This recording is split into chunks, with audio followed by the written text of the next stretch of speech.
bom dia a todas, a todos. Vamos começar agora nossas atividades. Nós já estamos aqui na confraternização, né? Aliás, esse é um momento pra gente, assim, tanto momento de ansiedade, a gente estava comentando aqui entre nós que a gente nem lembra mais o que é fazer um evento presencial, né? Então, é uma das nossas primeiras atividades. Eu acho que falando assim, é a minha primeira atividade mesmo no pós-pandemia. E essa é uma das razões também porque a gente quis fazer isso aqui no Ceará, né? Eu sou do Ceará, eu ajudei eu editei a versão, né, brasileira do realismo capitalista, mas nós lançamos no meio da pandemia, então nós não tivemos um lançamento propriamente dito. Hã? Então, essa, na verdade, é o primeiro evento presencial que a gente faz do realismo capitalista, e para mim é muito importante fazê-lo aqui no Ceará e fazê-lo com vocês, né? Então é um momento também de reencontro, de abraçar e rever algumas pessoas queridas. Vejo muitos rostos conhecidos, amigas, amigos. Fico feliz demais pela presença de vocês. Eu sou Vitor Marques, sou cearense, mas agora dou aula na Universidade Federal do ABC. Né? Sou filósofo de profissão, biólogo de formação, filósofo de profissão. E edito também a revista Jacobin Brasil. Não sei se vocês já ouviram falar, mas eu sempre faço também aqui a propaganda da Jacobin. Está aqui na Lamarca, tem para vender o número 1, o número 2, e esse é o número 3, em homenagem ao centenário do Paulo Freire, que eu vou deixar alguns aqui também consignados para vender. Ele está comigo também, meu grande amigo, psicólogo, agora morador de Sobral, um dos maiores goleiros do mundo, da Saiev, com a camisa soviética. Que tem um perfil em pouco tempo, né, Daça? Você conseguiu formar uma comunidade assim vibrante, né, da psicologia crítica, né, saúde mental crítica, o perfil dele no Instagram, quem quiser conhecer, dá uma olhada. E também tem um podcast, inclusive a gente vai gravar um sobre o realismo capitalista também, né? E a minha amiga de tantos eventos, atividades, debates, né? Estamos prestes a completar uma década de parceria também, professora Sandra Lena, professora da Unifor, né? Que a gente tem também feito esse diálogo muito frutífero, concordando muito, mas às vezes discordando duramente, né, Sandra? E hoje a gente estava pensando aqui em fazer uma coisa, um bate-papo, né, um reencontro entre amigos, não tem uma fórmula, né, não tem nenhum formato, assim. A gente vai, como eu falei, estamos todos nós ansiosos, nervosos, né, reaprendendo a fazer atividades desse tipo. Então a gente quer trocar umas ideias juntos, eu não vou nem falar muito, porque, primeiro, acho que dá para me encontrar falando sobre realismo capitalista muito fácil na internet, tá? Eu escrevi o pós-fácil do livro, se vocês quiserem também ouvir o que eu acho disso, é só dar uma olhada no pós-fácil. Mas se eu vou colocar no YouTube, acho que já tem quase uma dezena de atividades públicas em que eu falei. De certa maneira, eu tô já... Daqui a pouco eu não aguento mais falar sobre esse livro. Então eu quero mais que vocês escutem o que a Sandra tem para falar, o que o Daça tem para falar, até porque estão com um olhar mais limpo. E a outra razão pela qual eu não queria falar muito é que eu provavelmente vou me emocionar em algum momento. Né? por estar aqui com vocês, presencialmente, mas também pelo que significa essa obra, com o meu envolvimento para trazê-la aqui no Brasil, o que significa para mim o próprio autor. Né? Então, para ir logo ao que interessa, né? Realismo capitalista é um diagnóstico de época que me pareceu muito acertado, até pela sua capacidade de ressoar afetivamente com as pessoas. Então a gente encontra muitos casos de jovens que vêm falar com a gente sobre isso, eu sentia isso, mas eu não tinha um nome para isso. Né? E o Mark Fichte parece estar falando comigo, mas e me deu as palavras para eu articular, inclusive articular algum tipo de sofrimento que eu não estava conseguindo nomear. E é o diagnóstico de uma época que parece presa num eterno presente. né? É a época depois do fim da história, que o Mark Fisher interpreta politicamente também, né? Porque o fato de que o capitalismo agora parece essa coisa intransponível, insuperável, né? Tem um elemento, digamos assim, tradicional, de que as ideias dominantes são as ideias da classe dominante, então a ideologia espontaneamente naturaliza as formações sociais históricas, colocando como se elas fossem eternas e imutáveis. Mas tem um elemento novo da nossa época, né? Porque essa naturalização do capitalismo, ela ocorre depois da crise do movimento operário e depois da crise do socialismo real. Porque enquanto existia a União Soviética e tal, por mais que você pudesse não gostar ou fazer crítica ou achasse que aquilo não era o tipo de sociedade, parecia uma alternativa real. Existe um mundo fora do capitalismo e quase metade da humanidade está vivendo, digamos assim, em situações não capitalistas, né? Por um lado, a queda do socialismo real, por outro, a desorganização do movimento operário, que estava muito baseado no lugar da fábrica, e a fábrica como uma espécie de espaço hegemônico que organiza a vida social, mesmo nos lugares onde o operário, estrito sensu, não era a maioria, tá certo? Porque a classe operária, no sentido do operário fabril, né, urbano, nunca foi majoritária no Brasil. Mas tinha um peso político imenso, tanto é que funda o Partido dos Trabalhadores sob a liderança da vanguarda operária, né? E a reestruturação do capitalismo, a ofensiva contra-ideológica do neoliberalismo, desorganiza o mundo do trabalho, enfraquece muito o movimento sindical, né? E isso era, digamos assim, o núcleo do movimento de massas, de um sujeito coletivo que se colocava como portador de futuro, né? Isso a gente vê já desde o Manifesto Comunista. Depois a gente vai fazer uma discussão, não sei se a Sandra vai trazer isso, sobre hipertição, tá certo? Ou talvez o Dassaev vá falar, né? Porque lá no Manifesto Comunista, ainda no momento embrionário disso como movimento operário, como um sujeito coletivo transformador da história, né, o Marx vai falar da classe trabalhadora como uma classe que carrega o futuro nas mãos, como uma classe que está destinada a vencer. Isso é um pouco de análise e é um pouco de torcida, e na teoria as duas coisas se confundem, tá certo? Mas essa torcida, por pelo menos mais de um século, ela pareceu muito real, porque toda aquela previsão do Marx de que a classe operária iria se constituir como classe, como uma alternativa política autônoma e que teria um projeto próprio de sociedade, né, se realizou, tá? O pós-89, o pós-1990, digamos assim, é um momento de ressaca, onde as ideias socialistas vão para a defensiva, tá? E o modo de vida da classe operária parece se desfazer.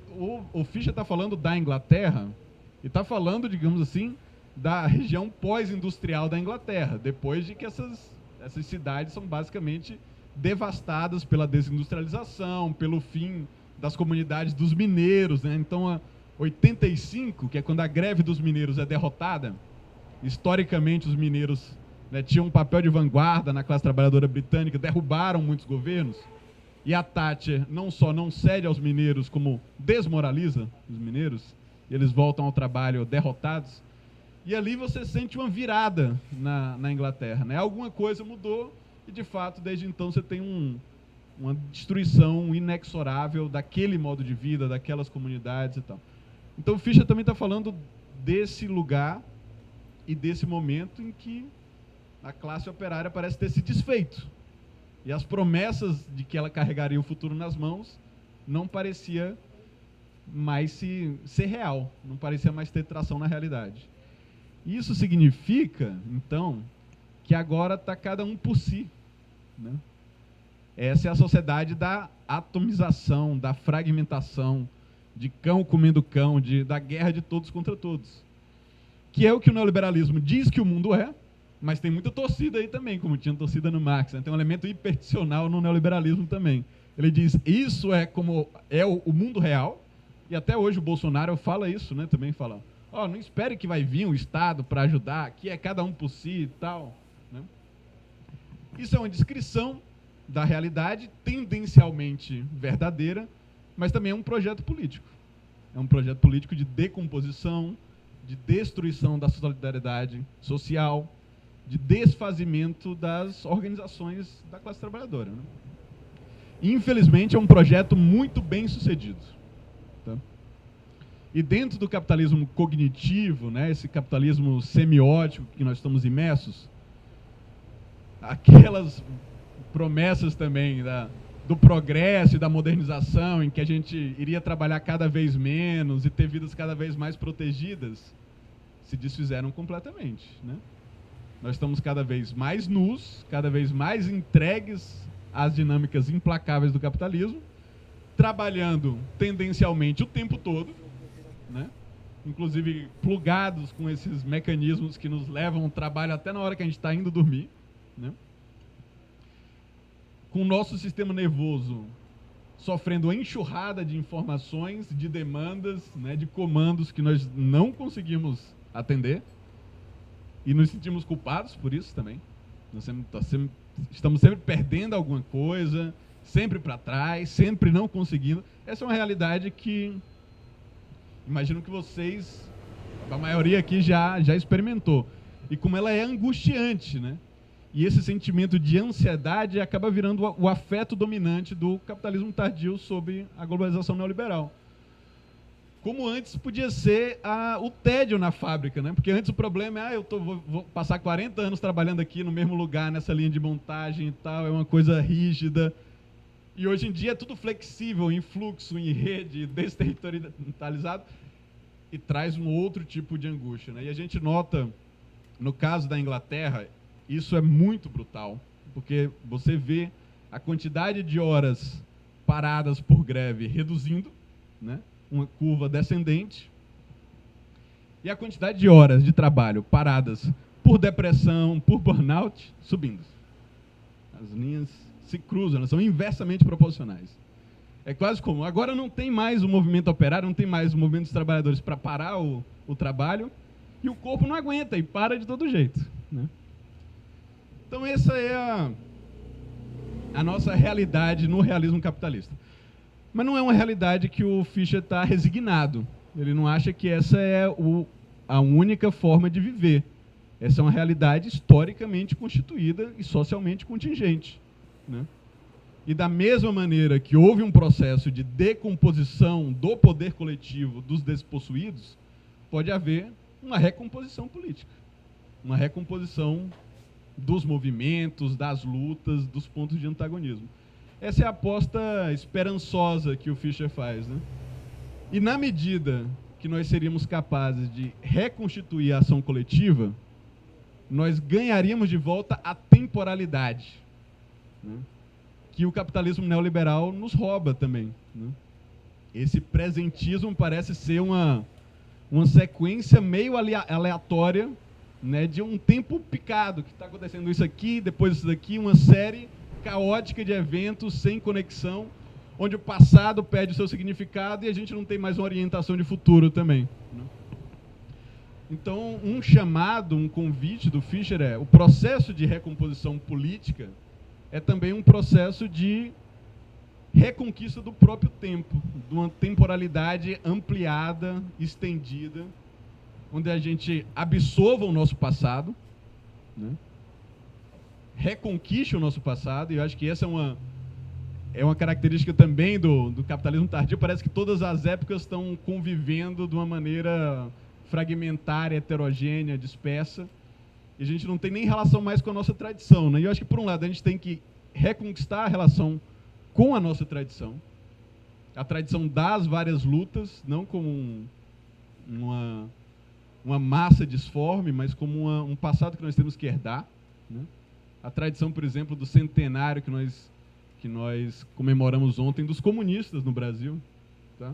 Mas a tradição das lutas dos quilombos, das lutas anti-escravidão, que aqui no Ceará nós estamos comemorando também ontem, né? Comemoramos o dia da abolição.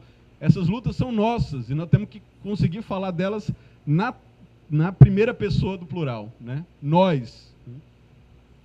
E acho que correlativo a isso, né, é uma de novo, tomar o futuro nas mãos, né? Então, assim, ousar tomar o futuro de assalto, digamos assim. Né? Reconquistar essa noção de que as coisas podem ser diferentes e que as lutas carregam na mão um outro futuro, uma outra possibilidade de viver, uma outra maneira de organizar nossa vida em comum. Tá? Eu falei que não ia falar, acabei falando, né, gente? Pois é, desculpa. Mas eu queria terminar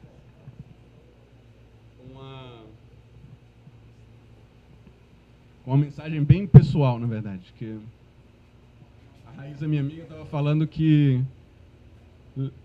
viu um texto do Fischer, né, na internet e tal, e se tocou também, né, foi atravessada por esse texto, e depois ela percebeu que eu que tinha traduzido e tal, e era no meu Medium. E esse foi um texto que eu traduzi na madrugada do dia seguinte que eu soube da... Esse é o momento que eu fiquei sabendo do falecimento do Fischer. E foi ali que começou o projeto desse livro. E poucos dias depois, não sei se você lembra disso, Sandra, a gente foi num evento, acho que ali começo de fevereiro, na Unifor, que era o Rafael que estava falando, e eu li esse trecho, que eu vou ler agora de novo, se eu conseguir. Poucos dias depois de ter traduzido, como uma homenagem tardia ao nosso próximo, ao nosso amigo e camarada.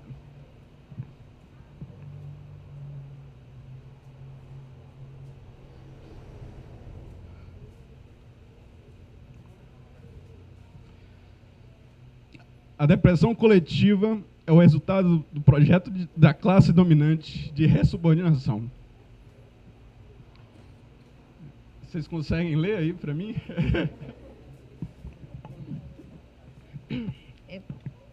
Eu também. Bom dia. Eu também me emocionei muito nesse capítulo. Estão me ouvindo? Estão me ouvindo? 141. A depressão coletiva é o resultado do projeto da classe dominante de ressubordinação. Há algum tempo, temos cada vez mais nos resignado à ideia de que não somos o tipo de pessoa que pode agir. Esta não é uma falha de vontade individual, da mesma forma que uma pessoa deprimida não pode simplesmente sair da depressão em um estalar de dedos, ao arregaçar as mangas. A reconstrução da consciência de classe é, de fato, uma tarefa formidável, que não será alcançada com soluções prontas e fáceis. Mas, ao contrário do que nossa depressão coletiva nos diz, é uma tarefa que pode ser realizada, inventando novas formas de envolvimento político, revitalizando instituições que se tornaram decadentes, convertendo descontentamento privatizado em raiva politizada. Gostei muito disso. Eu sou a própria raiva, né? Tudo isso pode acontecer, e quando acontecer, quem sabe o que será possível. Tudo isso pode acontecer, e quando acontecer, quem sabe o que será possível. Obrigado, pessoal. O que eu vou falar depois da fala do Vitor, né? Gente, bom dia. Eu tinha até comentado com o Vitor antes que eu não ia performar tranquilidade, sabe? Porque primeiro que esse é o primeiro evento depois da pandemia presencial que eu estou participando. Esse é um livro muito importante, né? Então, eu estava muito ansioso para estar aqui, uma ansiedade boa, mas também ansioso, né? Eu me chamo Daçaev Tavora Lima, certo? Sou psicólogo, sou mestre em Psicologia e Políticas Públicas, e muito do que me chamou a atenção e que eu trouxe aqui para comentar tem a ver com o meu lugar de psicólogo, né? De alguém que se interessa pela politização do sofrimento. E o Mark Fisher, para mim, é um cara muito especial, apesar de eu não ter assim, um vínculo tão profundo quanto o que o Vitor tem, né? Mas eu tenho um projeto que se chama Saúde Mental Crítica, né? Na internet, é um podcast, tem um perfil no Instagram e tem o Twitter também, que surgiu a partir do Mark Fisher. Eu estava ouvindo um podcast chamado Vira Casacas, um episódio muito específico chamado, lembro até hoje, Neoliberalismo e Transtornos Mentais. E aí eu estava lavando a louça, ouvindo aquele podcast, que inclusive tem a participação de um grande camarada meu, que é anarquista, inclusive, que é o Caio Maximino, onde ele vai falar sobre a relação entre neoliberalismo e transtornos mentais, sofrimento psíquico, né? E lá, em dado momento do podcast, ele cita o Mark Fisher, né? O realismo capitalista. E quando eu encerrei esse episódio, assim, eu vou falar na internet sobre isso, porque era uma angústia que eu tinha enquanto psicólogo, de entender que o sofrimento que a gente está vivenciando enquanto coletivo é algo político, mas que ninguém falava, sabe? Eu pesquisava no Instagram, era sempre a coisa, 5 sinais de uma pessoa ansiosa, não sei o quê, qual a relação da dopamina. Eu ficava, pô, meu irmão, ninguém está falando que a gente está sofrendo porque a gente está desempregado, por exemplo, né? Isso me incomodava muito e é algo que sempre eu tinha vontade de escrever, de falar. O pessoal que seguia no meu perfil pessoal não entendia nada do que eu falava, né? Aí eu decidi abrir um perfil coletivo para poder falar sobre. Mas o disparador, digamos assim, foi ter ouvido esse podcast e foi ter conhecido o Mark Fisher, né? Porque ele citou o Mark Fisher, eu fiquei, cara, quem é Mark Fisher? Eu nunca ouvi falar desse cara. Não é um psicólogo, né? Não era um grande teórico da saúde mental, não é alguém que a gente vai ver nas referências da OMS, por exemplo, né? E aí eu fui pesquisar Mark Fisher, e aí eu encontrei um texto chamado Não Prestar para Nada. Acho que nessa época ainda não tinha saído o realismo capitalista aqui, não sei. Acho que saiu em 2020, não foi? 2020, acho que eu comecei o perfil mais ou menos no começo de... não vou me lembrar, mas eu não tinha ainda acesso ao livro, né? E eu encontrei esse texto dele, Não Prestar para Nada, que está no livro, inclusive esse trecho que tu leu é do Não Prestar para Nada. E eu achei a sabedoria do Mark Fisher, assim, tipo, a gente pode ter anos de estudo em psicologia, em mestrado, doutorado, mas a sagacidade que ele teve, assim, de entender algumas coisas que pra gente até hoje ainda é muito difícil de entender, eu achei fantástico, né? Ele começa o texto falando que, assim, a depressão para a psicanálise tem a ver com a relação com a família, com o inconsciente e tal. Aí ele fala também, para a psiquiatria tem a ver com o desequilíbrio químico, né? Fala também da TCC. Só que em dado momento, ele diz assim, mas para mim, para a TCC eles não estão preocupados em entender a razão da depressão. Eles querem mudar o comportamento da pessoa, mudar o padrão cognitivo, né? E, tipo assim, ele fala com muita propriedade de todas essas teorias, né? E em dado momento, ele diz assim, mas para mim, em específico, o que pegou foi a questão da classe, né? Só pegar.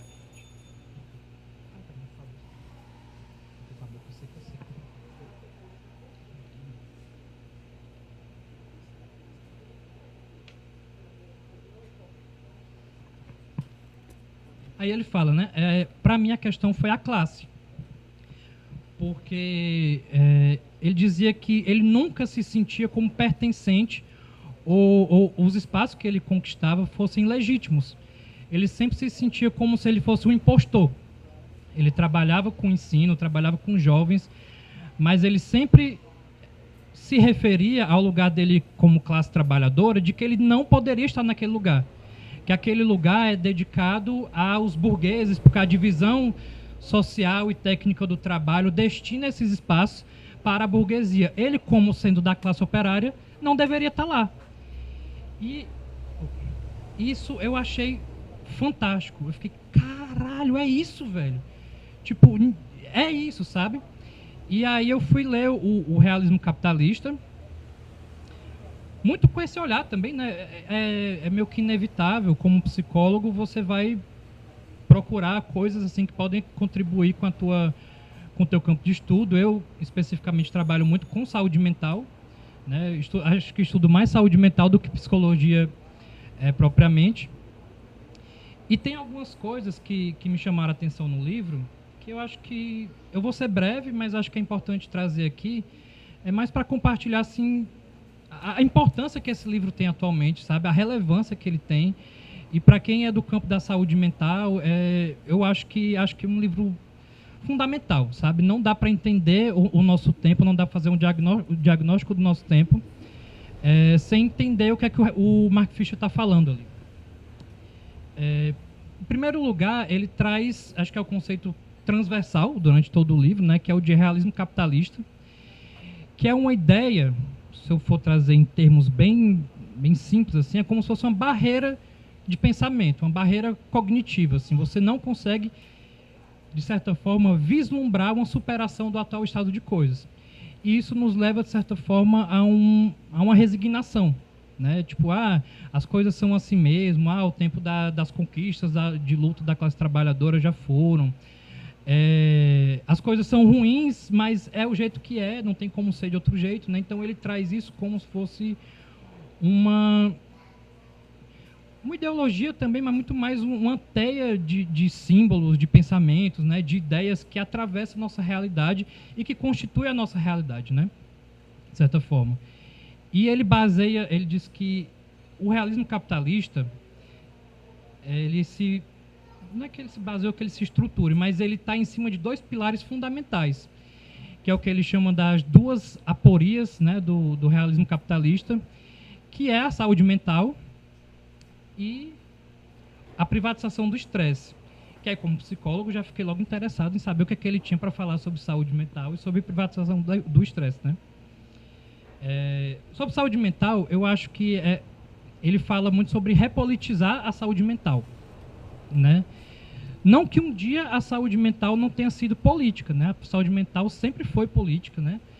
Desde quando, sei lá, autores como Fanon, por exemplo, Franco Basaglia, Lucien Bonafé, né? Todos esses autores, a própria Nise da Silveira, que, né, para trazer um exemplo do Brasil, falam sobre o quanto a saúde mental é inerentemente política, né? Não tem como você pensar a saúde mental sem pensar política. Mas com a virada neoliberal e com outros processos também paralelos, como a publicação do DSM-3, né, a própria revolução psicofarmacológica, que identifica que o sofrimento mental é causado por desequilíbrios químicos, né, dos neurotransmissores e tal, tudo isso constituiu foi inclusive uma hipertição, né, no caso, né? Foi uma ficção tão forte, tão convincente, tão crível, que as pessoas passaram a acreditar em tudo isso, mesmo sem, até hoje, não haver uma evidência de que isso existe, né? É muito louco, assim, o caso da depressão é algo particularmente interessante, porque se você perguntar para qualquer pessoa o que é a depressão, é uma doença. Causada pelo quê? Por um desequilíbrio químico dos neurotransmissores tal, a falta de serotonina, né? Esse vai ser o discurso. E é um discurso natural que ninguém questiona. Mas até hoje, 2022, não há sequer uma evidência de que isso seja assim de fato. Criaram toda uma ficção baseada nessa ideia da revolução psicofarmacológica e compraram. E é assim até hoje, né? Então ele inclusive discute essa questão do mito do desequilíbrio químico no livro, de que essa foi uma ideia tão difundida e foi o marketing mais certeiro da psiquiatria que conseguiu despolitizar totalmente a saúde mental.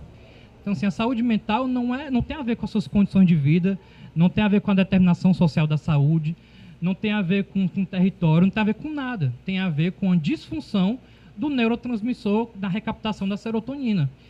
E ele diz que, inclusive, um papel principal da esquerda é repolitizar o sofrimento mental, porque só aí a gente vai conseguir desvelar, de certa forma, o realismo capitalista. Ele, inclusive, tem uma frase que é tipo assim: é justamente a epidemia de doenças mentais que denuncia o quanto o capitalismo é disfuncional. Se a gente está vivendo toda essa epidemia de sofrimento psíquico, de depressão, ansiedade, isso só mostra o quanto esse sistema não é sustentável. A gente está adoecendo, e se a gente consegue produzir e ser útil nesse sistema, né, reproduzir esse modelo social, a que custo, né? A gente está vendo aí um boom de burnout, né, de esgotamento pelo trabalho, com a pandemia principalmente. Então ele diz que é um papel fundamental da esquerda repolitizar a saúde mental para que a gente desvele o quanto o capitalismo não faz sentido nenhum, né? E é aí que as duas coisas se aproximam também, né? A privatização do estresse, que em resumo é uma ideia de que tudo que acontece na minha vida, e se eu estou esgotado no trabalho, tem a ver com porque eu não estou conseguindo administrar direito o meu esgotamento, meu estresse, né? Não tem a ver com minha condição de trabalho, não tem a ver com meu salário, não tem a ver com quantas horas eu trabalho na semana. Tem a ver com o fato de que eu não estou conseguindo meditar, ou eu não estou conseguindo malhar, ou eu não estou conseguindo fazer terapia, ou minha yoga não está em dias. Então, independente de como seja seu trabalho, independente de como merda seja o seu trabalho, que inclusive ele fala sobre trabalhos de merda, né, em outros textos, é responsabilidade sua ficar bem para no outro dia você estar lá trabalhando. Então, ele traz essas duas aporias, digamos assim, que para mim são importantíssimas, assim, que eu acho que a gente precisa analisar o quanto antes, né? Porque, por exemplo, um outro dado que me veio aqui em mente. Em 2001, a OMS já previa que em 2020 a depressão seria a maior causa de incapacidade para o trabalho no mundo. A gente conseguiu essa façanha em 2015, 5 anos antes, né, da previsão da OMS. E, assim, o que está acontecendo? É nosso cérebro que está conseguindo produzir menos serotonina do que antes? Se provarem, né, que existe essa relação, talvez, mas, tipo assim, o que está dizendo? O que está denunciando? Que a gente está vivendo uma vida basicamente de estresse, opressão, né, e total falta de assistência, né, de ter uma vida minimamente digna, né? Eu acho que, por fim, acho que eu já falei demais, inclusive, tem um ponto que eu acho interessantíssimo quando ele fala, que é sobre a hipertição, né? Que tem a ver com isso que eu já falei, né? Com uma ficção ou uma construção de ideias tão forte, né? Que se impõe de tal modo na realidade que ela tem um poder concreto na realidade, né? Que ela tem um poder... Pronto, uma profecia autorrealizada. Você... autorrealizável. É um pouco o que a Tete falava, né? Que a economia era um método... Enfim. O fim era mudar almas e corações, né? Uma coisa assim. E, de fato, meio que aconteceu, né? Assim, de tal forma que essa profecia se realizou e tem se realizado. E eu acho que esse conceito, ao mesmo tempo que ele explica muito bem a realidade, ele também pode nos dar pistas, né, do que fazer. Também relacionando com o campo da saúde mental, e aí eu vou encerrar, tem um autor que eu gosto bastante, que é o Franco Basaglia, né?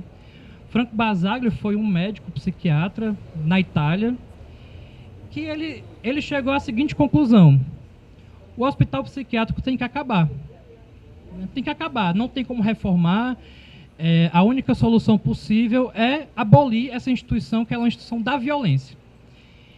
Só que isso, quando o Basaglia pensou isso, era uma coisa impensável, né? Porque como assim, que história é essa de acabar com o hospital, né? Quando você fala em acabar com o hospital, já soa estranho na sua cabeça, né? Como assim o hospital não é uma coisa boa? Como você quer acabar com ele? E aí o Basaglia mostrava, né, o quanto, na verdade, o hospital psiquiátrico não era uma coisa boa e que se tinha que acabar. E ele falava muito sobre imaginação política, né? A gente precisa conseguir imaginar um mundo sem manicômios para que a gente construa esse mundo sem manicômios. Acho que, de alguma forma, isso que o Basaglia fez foi hipertição, né? Foi a partir da hipertição que o Basaglia conseguiu, de fato, construir uma sociedade sem manicômios, né? E eu acho que esse conceito, de alguma forma, nos dá pistas de superação, né? De saltar o estado de coisas, de como a gente pode construir uma sociedade pós-capitalista e pós-manicomial. E acho que fico por aqui. Bom dia a todos e todas. De fato, o que os meninos falaram acerca do livro, acho que ainda é pouco para quem for ter contato com ele depois daqui sair. Eu tenho certeza que vai lembrar de que todos nós três falamos do livro com emoção. Quer dizer, não é um livro que toca apenas a nossa capacidade racional, mas é um livro que emociona. E eu acho que quem vai pegar mais é a juventude, né? Sobretudo a juventude que já se culturalizou dentro do ambiente cibernético digitalizado. E, na minha visão, vai piorar. certo? Não vai dar certo. Não vai. Eu acho que a gente deve ter isso em mente justamente para poder sair da imobilização. Tipo, acho que precisa das trombetas, né, dos sacerdotes. Estou vendo muita novela bíblica. Vou falar disso. Alguém anunciando todo dia de manhã, vai piorar, vai piorar, vai piorar. Que é justamente para que a gente possa tomar nas mãos, né? Eles eram chamando a intervenção de Deus, mas no nosso caso seria incorporando a nossa, né, tomada de posição. Quando eu vi o título do livro, e já conhecendo o Vitor há bastante tempo, mas também sem conhecer Mark Fisher, realismo capitalista, logo me veio à mente a ideia de realismo fantástico, né? Que a gente é um conceito mais conhecido nosso, da literatura, das artes. Aí depois pensei, surrealismo, né? Bom, realismo capitalista, o que esse cara, o que será que ele vai dizer disso, né? Aí, diferentemente do Daça, quando eu li, que foi justamente no começo da pandemia, né? Quer dizer, sai o livro da Nancy Fraser e logo na sequência sai o realismo. Foi no início de 21, a gente pensou em lançar e veio a segunda onda da pandemia e aí não deu. E aí foi uma relação muito pessoal com o livro, porque nenhum deles tocou no assunto, que para mim é um dos pontos centrais. Eu acho que ele tem uma clivagem assim fundamental, que é uma novidade para mim, e uma ausência também fundamental, da qual eu falarei também.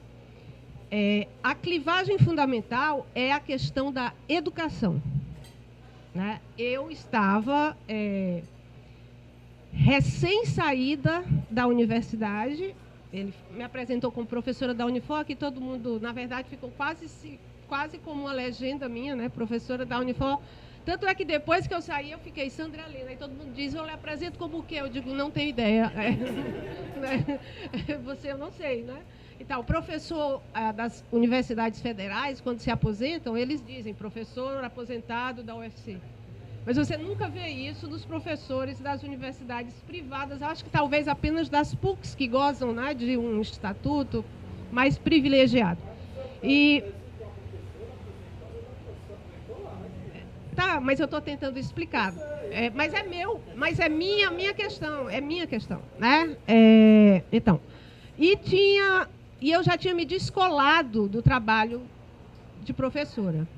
Quando eu li o que ele diz aqui no livro, aqui eu tenho 3 ex-alunos que eu estou vendo, outro ali, e que estiveram muito próximos de mim, como monitores, como participantes de projetos de extensão. Nos últimos anos, o que me sustentou como docente na universidade foram os projetos de extensão. O progressivo processo de burocratização e agora de plataformização burocratizada do trabalho docente é de uma ordem que eu ficava dizendo às vezes, até por uma ironia, eu queria ser caixa de supermercado, né? Porque você está fazendo um trabalho repetitivo, está vindo pessoas, entrega, mas você sente alguma utilidade no trabalho. E o trabalho da docência, nos últimos anos, eu estou aqui diante de um professor, tu já é professor também? Não? Mas estou aqui diante de um jovem professor, ele é tenebroso, ele é arrasador. Só que nós não falamos disso. Aí vocês podem até dizer, agora ela está falando porque saiu, né? Sim, também tem isso. Porque o fato de não falar, como eu encontrei ontem várias colegas professoras que continuam na ativa, e o semblante de sofrimento, de tensão, diante das exigências absolutamente sem sentido, que sugam a energia dos professores e que têm um fim em si mesmo, as metas. Olhem lá, na minha universidade, eu digo a minha porque foi lá que eu me formei como pessoa, né? Também, né? Eu entrei com 22 anos para ser professora universitária, né? Então, quando eu falo a minha, eu digo porque é mesmo, né? Imagina, então, que essa universidade tinha um modelo, né, que poderia ter conseguido exportar para as outras, quando elas entraram, era a única universidade privada, mas não, ela foi totalmente engolfada e agora parece que ela quer estar lá na frente. Olha, a gente faz A gente faz bem pior. Né? A gente tem tempo para fazer pior do que vocês. Imagina, então, o professor ter que, no início do semestre, entregar AV1, AV2 e AV3. Vocês sabem o que é que significa isso para os alunos? Né? Para os alunos, que não há mais educação, que não há mais subversão, que não há mais criatividade. E o pior, os alunos, eu sinto informar, gostam, querem. E desafiam os professores que ousam ser criativos e subversivos, promover colóquio. Essa é, digamos assim, a realidade da qual ninguém quer falar. E na qual, cinicamente, nos instalamos. Mas se eu fosse caixa de supermercado, no meu supermercado que eu ando, que inclusive vocês conhecem histórias de caixa de supermercado por mim, eu cheguei no caixa recentemente e perguntei. Ela disse, por favor, traga as compras, porque não tem mais a esteira. Aquela esteira que elas apertam, né? E a esteira... Eu disse, como assim? Não tem mais a esteira. A esteira facilita o trabalho de vocês, porque você não precisa ficar puxando, né? Ela diz, Eu digo, mas por quê? Aí ela disse, não sei. Mas ela disse, e eu disse, quem sabe? Eu estava dentro do livro do Fischer, nesse diálogo. Quem sabe isso? A gerente talvez saiba. Né? Aí eu estou no Castelo de Kafka. Eu digo, bom, então vamos à gerente. Aí eu fui à gerente, eu sou essa cliente. Eu fui à gerente. Eu disse que eu sou pura raiva, né? Por isso que eu quero politizar mais. Fui à gerente. Gerente, por que não tem mais a esteira nas caixas do supermercado? Aí ela olhou para as caixas e disse, é mesmo, não é? Aí eu disse, não facilita a vida das moças. Ela, já sei, é porque são novas. Gente, um diálogo kafkiano, como ele se remete muito ao Kafka aqui. É porque são novas. Eu digo, sim, são novas, mas são estúpidas, porque são mais trabalhosas, inclusive vai criando um burburinho em torno de vocês. Está havendo alguma confusão, o povo gosta, vai ali ver o quê. Né? Aí ela disse, eu acho que... Ela era gerente. Eu acho que eu vou perguntar ao meu diretor. Eu digo, ele está aí? Né? Tá. Aí chegou uma certa hora que eu também senti o absurdo da situação e parei. Eu digo, isso aqui pode se transformar daqui a pouco num roteiro de filme ou num post daqueles que vai dar outro cancelamento. Então, parou aqui. Mas, tudo bem, o não saber, né? Eu estou fazendo uma coisa aqui, né? É diferente do nosso trabalho de professor, entendem? Porque o trabalho de professor implica que para eu não ser cínico, eu sei que tem colegas que, quando vêm essas normas, inclusive a tiktokização do ensino, o último palestrante de... isso aqui é o Fischer, viu, gente? Quem for pegar o livro, isso aqui é o Fischer. O último palestrante, todo início de semestre universitário, tem sempre um palestrante que vem recebendo grana pra caramba. A gente vai assistir, ninguém presta muita atenção no que ele diz, todo mundo fica doido para sair, que é sempre num sábado, quando não era presencial, para ir beber, conversar, que é um momento de congraçamento dos professores. Quem nunca dá muita atenção? É Cortella, é Karnal, essa galera, pop. Aí agora veio um jovem das tecnologias, conhecidíssimo, que inclusive eu sigo, aquele Ronaldo Lemos. E diz que em certa altura da fala ele disse, olha, vocês já pensaram em usar o TikTok na sala de aula? Eu digo assim, bom, ainda bem que eu já saí da universidade, porque eu sairia nesta hora, agora, porque eu ia fazer uma pergunta a ele, né? Mas a universidade foi democrática, teve tempos em que a gente interpelava, em que a gente votava para... Isso numa universidade privada, em que a gente construía os currículos em discussões intermináveis de semanas. Isso acabou, isso passou. Houve esse momento na universidade privada. Né? Olha, assim como tenho colegas que estão devastadas com a possibilidade de terem que entrar na rede TikTok, eu tenho certeza que eu tenho colegas que já estão fazendo as dancinhas. Vocês estão entendendo? Que já estão ensaiando as dancinhas. Então, a universidade, que devia ser assim, quase como uma igreja contra o mundo, de certo modo, né? Se colocar como uma espécie de agenciamento reflexivo, ela simplesmente é engolfada totalmente, né, pela tiktokização, para usar o termo assim, que é da a galera mais jovem, né? E os professores vão performar danças e... Bom, é como se dissesse, Quem é sensível, e eu acho que eu sou hipersensível, não suporta. Né? E tem gente que a casca fica mais grossa, é pragmática. Eu, felizmente, quando chegou o momento crítico, eu me aposentei. Aí eu digo, não, eu não sou mais obrigada. Né? Quer dizer, vamos ganhar pouco, né? Mas vamos... Não vou pirar, não vou... E pirar os alunos. Os alunos também já não estavam me suportando. Né? Tipo, porque eu estava dizendo que estava errado ele, o que estava acontecendo. Né? Então, essa questão da educação é uma questão crucial. Se tem um lugar onde o realismo capitalista, podem conversar com os colegas de vocês, se instala do modo mais tenebroso, insidioso, é na educação. E educação pública, quando eu converso com alguns amigos da educação pública, não está tão diferente assim. Ainda tem feudos de resistência, evidentemente, como também nas privadas, mas são cada vez mais pequenas cidadezinhas, aquelas que o exército inimigo ainda não conseguiu dominar propriamente. E aí eu acho que tem um erro nosso de diagnóstico bem anterior à ficha, bem anterior a tudo, que a direita foi capaz de capturar com uma sagacidade. Quem lembrou a maior parte dos estudantes brasileiros e professores brasileiros que existia um cara chamado Paulo Freire, foi a direita. Eu sinto informar, mas foi a direita.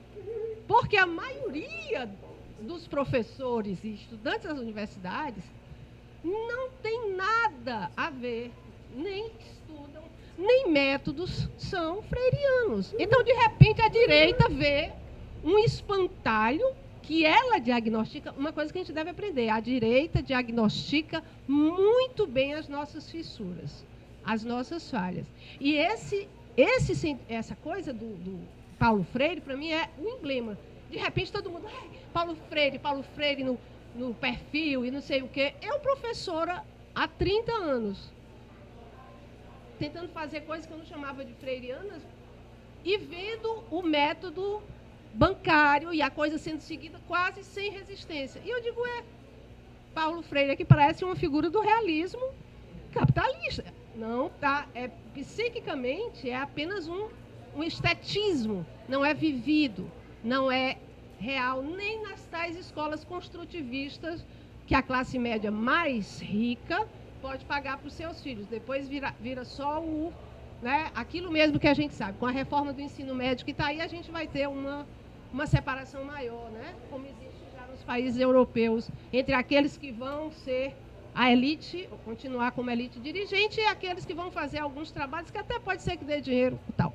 Então, gente, esse caso da educação é, para mim, um dos maiores... Eu nunca tinha visto ninguém dizer da maneira que o Fischer falou e colocar isso dentro de um arcabouço teórico mais amplo. Mas, com relação ao realismo propriamente dito e a questão da saúde mental, assim, não foi assim, uma enorme novidade assim, para mim, porque trabalhando como professora da psicologia, eu fui ler muita gente, né, e sobretudo Foucault, né, já me deu essas pistas assim, com muita... Evidentemente que eu tinha lido antes do Fischer, embora eu não tenha trazido o livro, um livro que eu já dei de presente para o Vitor, que eu insisti muito para que ele lesse. Ele até começou, mas não sei se terminou. É um livro que não é um livro emocionante, como o do Fischer.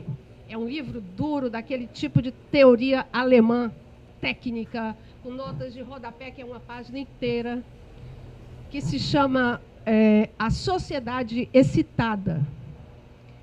Uma filosofia da sensação. O autor é o mesmo autor, esse aqui tu ia gostar, viu? Christoph Türke, um filósofo alemão de quem eu fui aluna, e que dá o fundamento ontoteológico do realismo capitalista.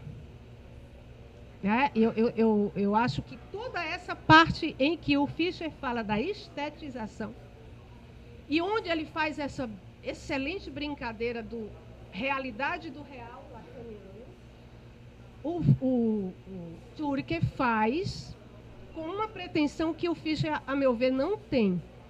O Türke quer ser mesmo, quer que aquele livro seja uma teoria bem forte, né, uma teoria fechada. Eu acho que o Fischer faz apontamentos nessa direção, mas não se compromete tanto assim com isso.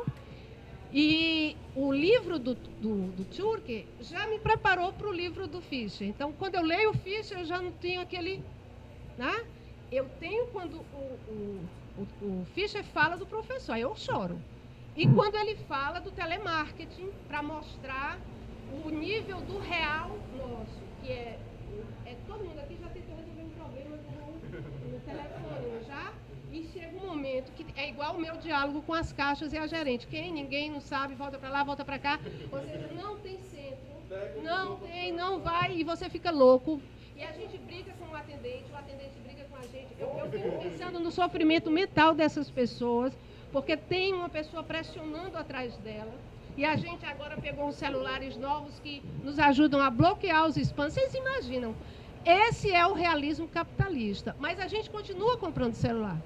Então, essa implicação desejante, é aí que está esse comprometimento do sistema nervoso, do nosso próprio hardware biológico. Por isso que quando você rejeita assim, a questão biológica da depressão, não, soou para mim. Eu digo não, porque nós somos corpos e sistema nervoso. Quando eu digo que vai piorar, é porque a gente está deixando até de escrever.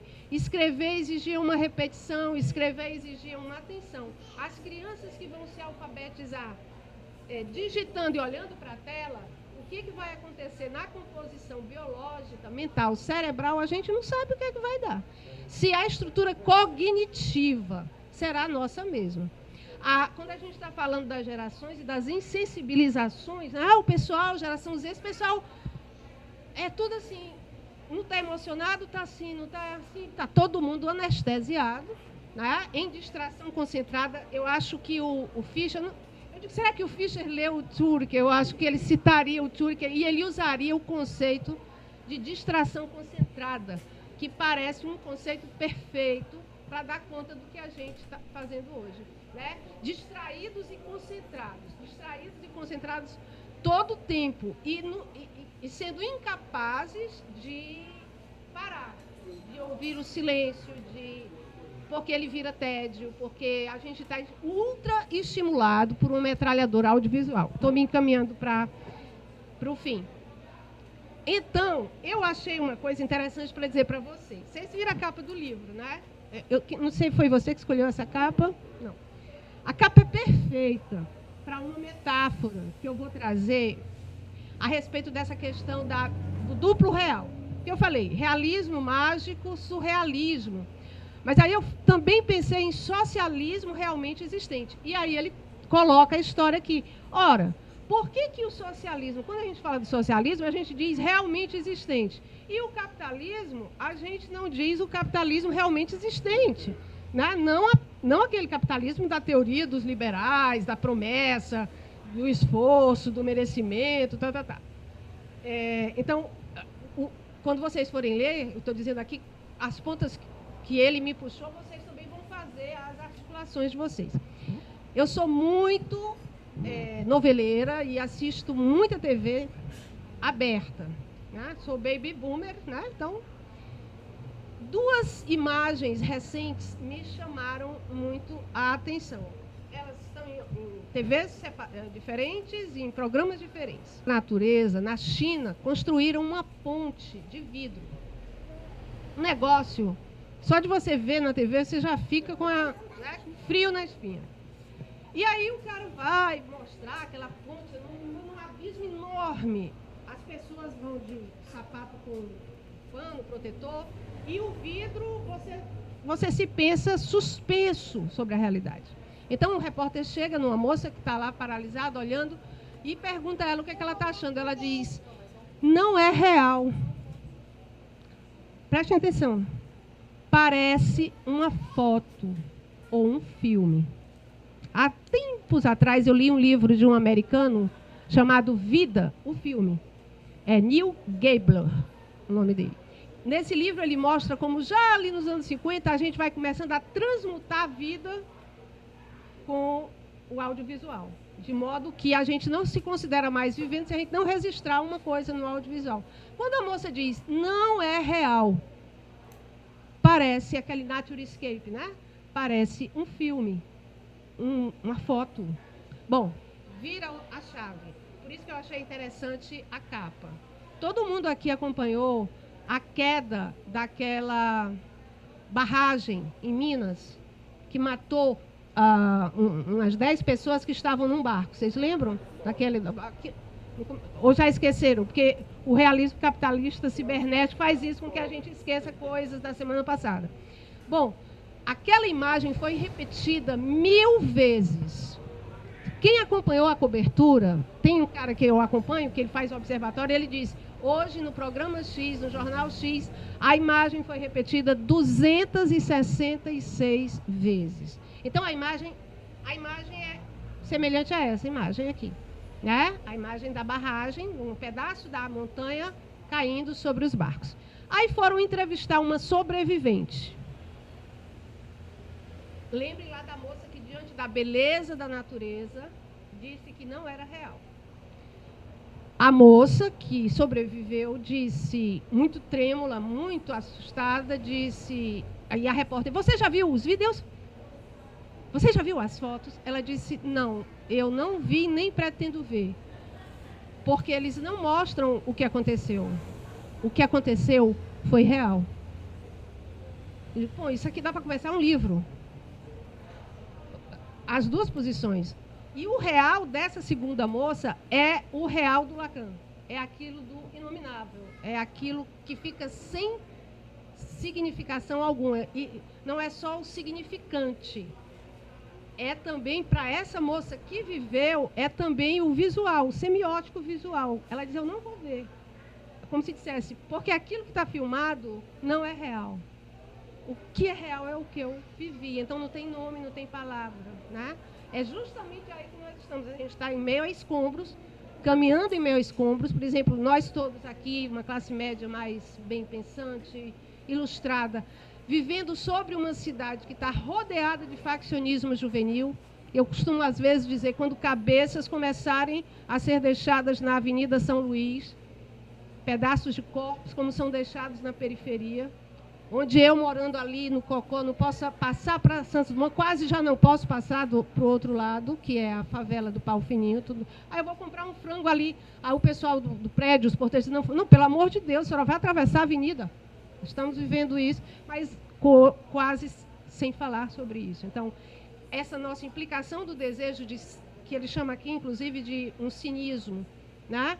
Em que a gente está distante, ironicamente, da coisa, a gente sabe o que está acontecendo, mas a gente continua fazendo como se não tivesse acontecendo nada. Claro, não estou querendo dizer que está tudo parado, que não tem... Eu estou simplesmente apontando isso como um componente, inclusive na juventude, né? Constitutivo de uma certa indiferença, um certo cinismo. E aí vem um autor que ele gosta, Nietzsche, né?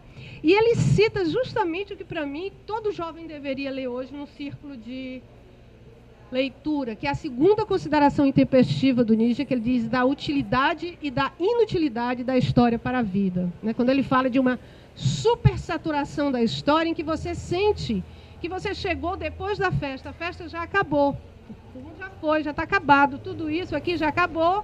E o que resta para nós jovens? O que resta para nós jovens, né? A não ser um excesso de prazer, mas já nem é mais aquele prazer clássico, prazer que se separava da esfera do trabalho. É um prazer doentio, né? É um gozo, usar o termo mais preciso, em que tudo tem que ser alegre, tudo tem que ser... Né? Bom, por fim, o realismo capitalista do Fischer é muito do norte global. É muito inglês. É preciso escrever o nosso realismo capitalista do Sul, certo? E brasileiro. E aí tem um componente decisivo que não pode faltar, a religião. O papel da religião no nosso realismo capitalista. Por isso que eu digo, nesse caso, Tchurke, com esse esforço, quando ele tem um capítulo do livro que ele fala Fisioteologia da sensação. O Fischer quase toca nisso, mas, né, eu acho que o anticlericalismo inglês é muito, né, muito forte. A teologia é muito, muito forte. E aí, gente, nesse caso, eu trouxe para vocês, assim, só 2 indicações de leitura. Porque, assim, não adianta não pensar em religião. Como diz Lacan, a religião triunfa. Porque a ciência não pode triunfar. E a gente viveu, assim, com a clareza, acho que os lacanianos devem ter, né, tá aí. O triunfo da religião, do Lacan, está aí. A ciência, diante da pandemia, nós fomos enfrentados pelo conservadorismo de fundo também religioso, mais reacionário, diante de uma evidência científica incontestável, né, que é as vacinas. Não vou nem falar dos métodos de ficar em casa, disso, daquilo, isso aí pode ser até, né, chegar a uma discussão. Mas quando chegaram as vacinas, então não dá, e o Vitor que me acompanha, a gente se acompanha há 10 anos, eu estou dando uma virada, uma chave, né, porque tu me conheceu bem mais anticlerical, bem mais, né, e eu fui tomada pela realidade. Não dá, é preciso fornecer uma espiritualidade não religiosa. A gente precisa disso, porque na ausência disso, quem anunciou tudo isso antes dessa de Türker, de Fischer, foi o velho Nietzsche, quando ele disse Deus está morto. E quando ele disse que Deus está morto, ele disse, olha, o que vem por aí é porrada pura. Ele não faz isso como um elogio fáustico à morte de Deus. Ao contrário, é anunciando que o que virá é terrível, porque nós não saberemos viver sem esse eixo central. E esse eixo central tem a ver com valores. Não precisa ser o velho Deus cruel, tirânico dos patriarcas, né?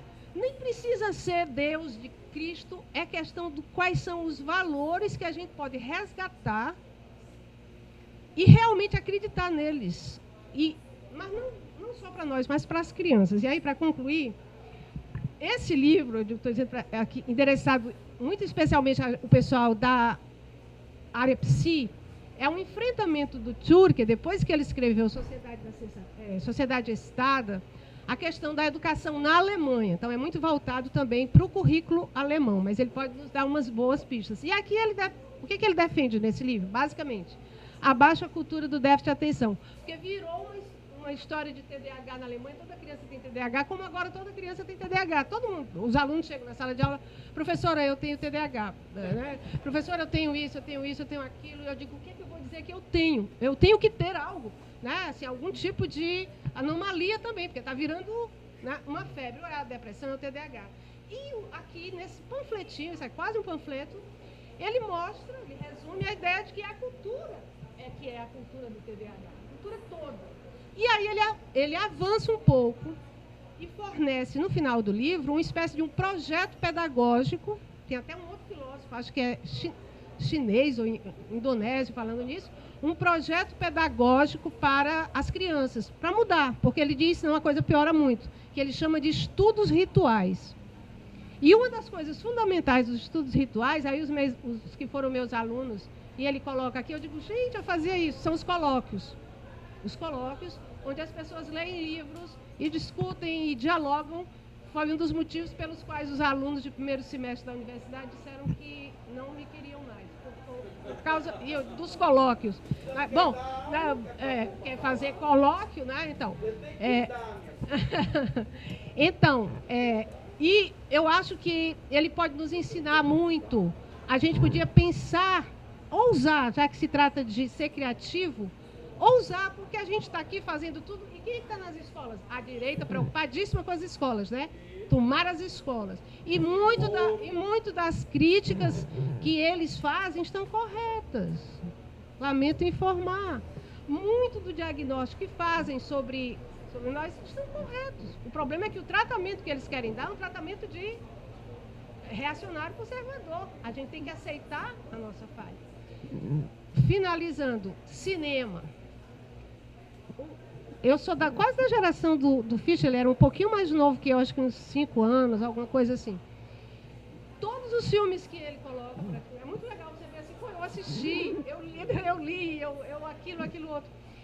Eu acho que, eu não sei porquê, não sei se ele já... Eu acho que ele morreu antes, mas se ele não tivesse... Não, ele não morreu antes, não. Ele não viu, porque não está aqui. Um filme do Wim Wenders, chamado Até o Fim do Mundo. Esse filme é de 1991. Inclusive, eu tentei achar nas redes, não consegui. O Wim Wenders, em 1991, já detectou todo o nosso problema hoje. A doença das pessoas é isso aí, ó. Ele não larga, não. Doença das pessoas. E elas precisam ser um vício, que é tratado tanto no Fischer como no Tchurker como vício. Elas precisam ser desintoxicadas. E elas são desintoxicadas como? Lendo. Ou seja, parece que a gente tem que inventar uma coisa, quando na verdade a leitura, porque a leitura vai exigir de você um novo tipo, uma atenção, e a gente está com déficit de atenção. Bom, então o filme, quem achar inclusive passa para mim, porque eu vi no cinema e não consegui achar no YouTube, está aqui uma pessoa que acha. E a sugestão desse livro, Os Sem Religião, escrito por um padre, que foi meu aluno, para vocês verem como esse mundo é louco, né? E o subtítulo é Aurora de uma Espiritualidade Não Religiosa. E bem, a gente enfrenta essa questão, porque é aquilo que a religião minimamente fornece, além dos laços de apoio, de solidariedade das periferias, ela também fornece uma metanarrativa de passado e de futuro, que se nós não criarmos, até no sentido hegeliano, né, essa espiritualidade não religiosa, Deus volta como zumbi e com o stalinismo de mercado para nos comer a carne, né, moer a carne e chupar o sangue como um vampiro. É isso. Obrigada.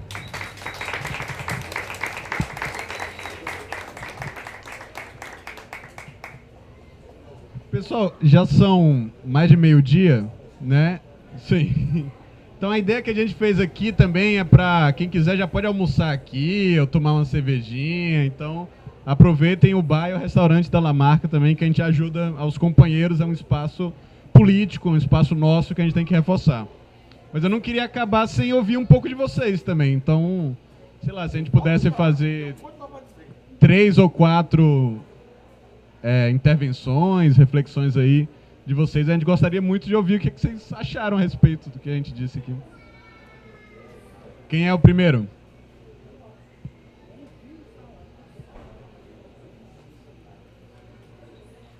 Ninguém? Mas se ninguém falar, você vai falar, porque ajuda depois a... Tá. Sim.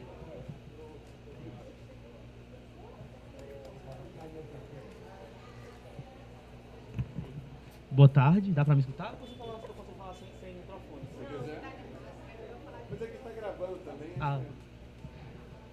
Eu ia comentar, na verdade, sobre a relação que a gente aqui, do grupo, talvez não a Isa, mas eu e o João Antônio, a gente teve com o Mark, especificamente ano passado. A gente é aluno da UFC, a gente tem um grupo, que inclusive o Daça falou, que é o Psicologia e Marxismo, que a gente começou. Acho que ele não lembra disso, mas eu lembro porque teve 54 inscrições no dia que tinha 6 pessoas. Então, a nossa relação com a política é uma relação de muita desesperança. Durante muito tempo, a sensação de você estar na universidade durante um período como esse é uma sensação de estar perdido, é uma sensação de estar flutuando no meio de um mar tempestuoso e você tem só um botezinho. E eu acho, pelo menos é isso que tem acontecido, que a forma que a gente tem de trabalhar com essa questão, além da educação, que se tornou talvez a parte que eu atue mais hoje em dia, que eu faço muito grupo de estudo, trabalho com essas coisas, estou tentando levar algumas questões, é também uma retomada da radicalização. Eu acho que a Sabrina Fernandes, no livrinho dela, o Sintomas Mórbidos, ela vai falar sobre a crise de praxis, que é uma crise que foi instalada durante muito tempo, justamente porque a gente ficou inatuante durante alguns anos de uma esquerda que estava no poder, e depois a gente perde um pouco desse poder que se tinha anteriormente. E aí que eu acho que entrou o Fischer na história do Praxis e continuou com a gente, que é uma história de nova radicalização, agora trazendo muito mais para o interno. Através dele, eu tinha contato com o Byung-Chul Han, que eu acho um autor meio essencial, só que eu acho ele difícil. É o Chul Han? Não, eu já li alguns livros dele. Eu acho que ele continua difícil. Não é que ele seja... Eu acho o Fischer muito acessível. Tipo assim, ele falando de Nirvana, você sabe as letras das músicas que ele está comentando. Se ele está comentando sobre Matrix, você imagina os filmes de Matrix como eles são lançados hoje. Inclusive, o filme novo do Matrix é muito engraçado se você pensar na perspectiva dele, que é uma crítica vazia ao filme que fazia uma crítica que era uma crítica completa. Aí eles falam, vamos esvaziar o filme. O filme é muito estranho de assistir. Ele fala sobre o Wall-E, que eu acho genial de trabalhar com esse conceito de você poder criticar o capitalismo dentro do capitalismo sem ser anticapitalista. E uma vez um amigo meu lá do Praxis falou uma coisa que eu achei muito massa. Para você ser anticapitalista, você tem que ser alguma coisa. E para ser esse anticapitalista, eu acredito que você tem que ser comunista, assim, socialista que seja, mas você tem que ter um projeto. E eu acho que esse projeto que você apresenta, Das, dentro do Saúde Mental Crítica, e que ele apresenta também dentro do realismo capitalista, e alguns outros autores apresentam, é uma questão muito de retomada. A gente se perdeu, a gente estava num espaço muito vazio de debate, a gente começa a se re-radicalizar, e esse espaço de radicalização muitas vezes é visto como um espaço errado, é visto como um espaço que não, a gente não deve estar por aí, porque a gente tem que ser muito mais um reformista, a gente tem que estar muito mais ligado à reforma, a fazer alguma coisa que não seja algo realmente que parta de dentro. Mas, como eu já falei, eu acho que a radicalidade é aquilo que sai de dentro do seu corpo e começa a chegar em outras condições de vida. E aí eu queria agradecer aqui, né, pela tradução do livro, que eu não leria em inglês, nem saberia que existiria. Agradecer ao pessoal do Praxis que me apresentou o livro. E eu queria deixar só uma pergunta, que é tipo assim, especificamente para tu, Daça, como é que tu acha que a gente consegue fazer esse trabalho de radicalizar a saúde mental e reatuar dentro da psicologia nesse conceito de radicalizar as pessoas? Porque como a Sandra Helena falou, eu acho que tem muito dessa questão de tipo, vamos fazer um Instagram de psicologia, até você falou, né, para falar que 5 sintomas, 5 alguma coisa. Essa tiktokização da psicologia, eu queria saber como é que a gente trabalha com esse conceito, sabe? Quer responder logo, né, na sequência?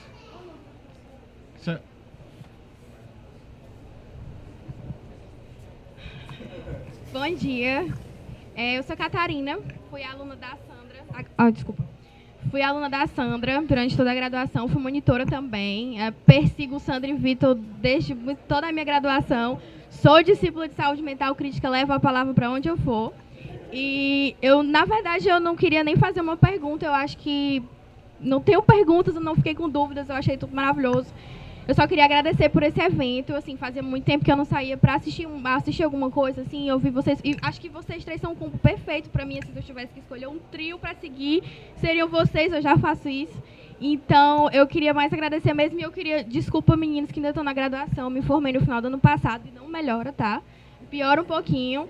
E essa questão da tiktokização, essa questão de ter que fazer post com 5 sintomas, é quase uma condição que a gente enfrenta depois que sai da graduação de psicologia, para que a gente consiga minimamente ter um nome, se mostrar, conseguir, sei lá, cliente que seja, tem que se mostrar. E a questão da educação que a Sandra falou também, eu acho que piora um pouco, piora muito, porque a gente sai da graduação, com arcabouço, com estágio, e é como se a gente tivesse saído nu, sem nada, incapaz, né, como o livro fala, como a gente tem essa sensação. Então, é tanto na graduação como na pós-graduação, quanto saindo da graduação, enfim, eu acho que permeia tudo isso. E é isso, gente. Obrigada.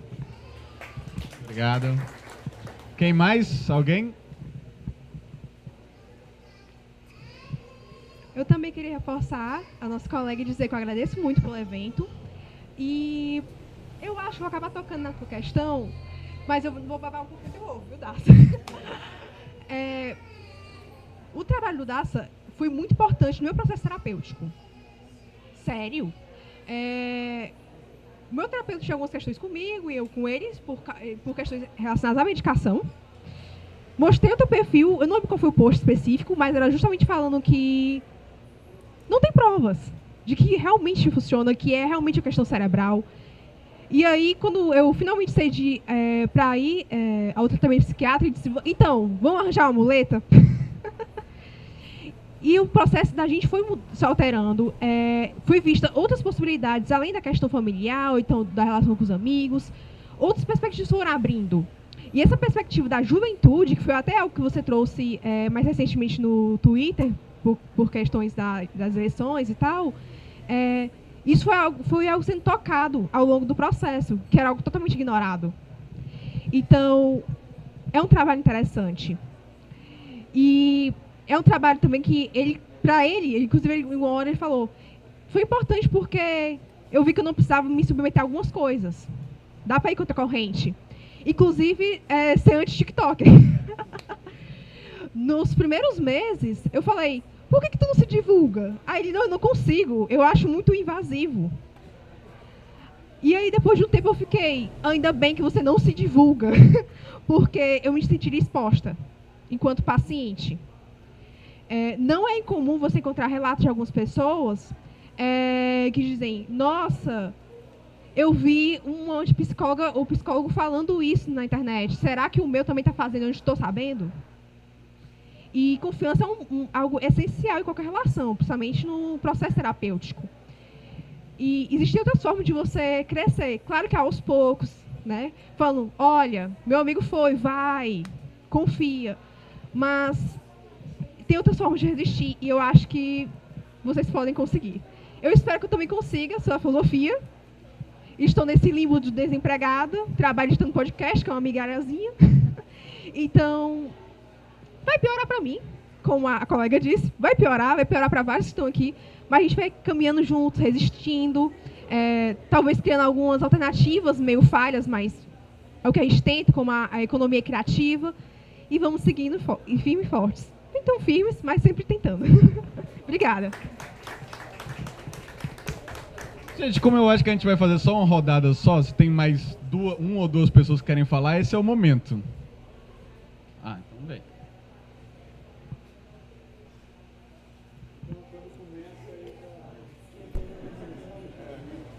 Eu morro de vergonha, mas vamos lá. Eu trabalho com mídias, sou psicóloga e estou lá. Né? Publico textos, não comento nada, e penso muito bem antes de publicar se pode ter alguma relação com algum cliente ou algum cliente, que ele não pense assim, será que está falando de mim?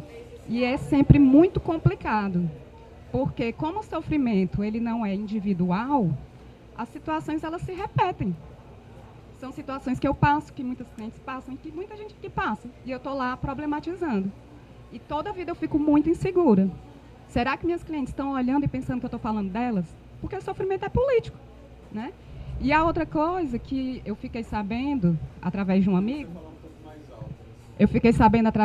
ele me mostrou no Twitter, e eu fiquei morrendo de medo, são adolescentes que fazem psicoterapia, né?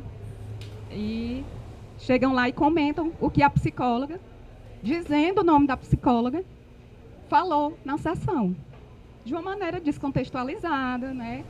E eu fico pensando assim, quando eu vou atender alguém assim de 20 anos, eu fico morrendo de medo. Será que alguma coisa que eu vou falar vai chegar lá no Twitter, tá lá, a Érica Maracaba falou não sei o que na minha sessão?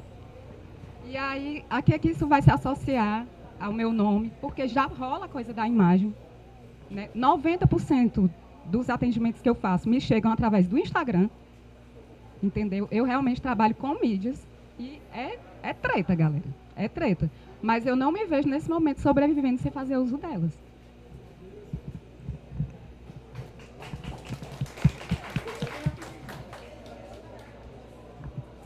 Bem, a Sandra disse que vai piorar e vai mesmo, viu, Sandra?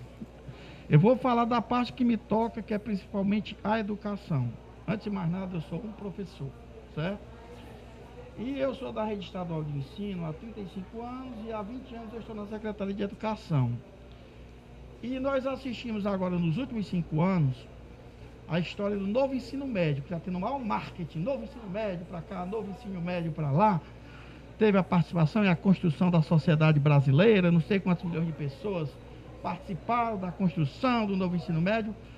Mas a verdade é que o novo ensino médio, que promete ser uma maravilha, nada mais é do que um grande projeto neoliberal, onde se vende o lado bom como a flexibilização do ensino, ou seja, se você é um estudante de ensino médio com perfil mais humanista, você vai escapar das disciplinas chatas, química, física, você vai fazer, vamos dizer assim, coisas que sejam mais ligadas ao que você futuramente pretende fazer. E não é lá essas coisas todas, né? E vem o lado que eu considero mais problemático, que é aí onde a ideologia neoliberal é muito vendida.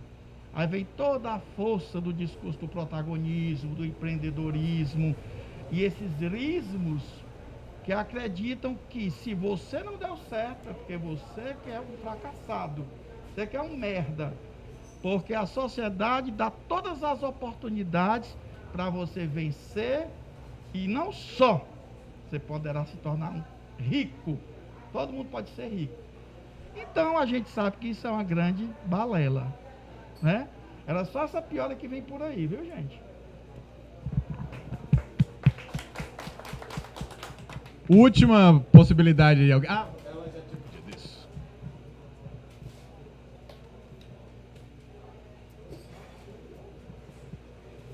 Obrigado. Bom dia. Tá funcionando? Tá. Bom dia. Eu vou um pouco mais perto. Eu só queria dizer que eu acredito no futuro. Tudo vale a pena quando a alma não é pequena. Eu queria deixar esse recado, não é meu. Quem está falando é Fernando Pessoa. Tudo vale a pena quando a alma não é pequena. A vida ainda vale a pena e eu acredito no futuro. Com relação ao que se falou muito aqui das mídias sociais, tudo na vida é uma questão de propósito. Educação, mídia social. Eu uso a mídia social, mas com propósito. Por exemplo, eu só tenho Insta, eu só tenho WhatsApp e Insta. Estou praticamente fazendo uma greve no presencial, no piquete e no WhatsApp, porque tem que ter a greve do WhatsApp.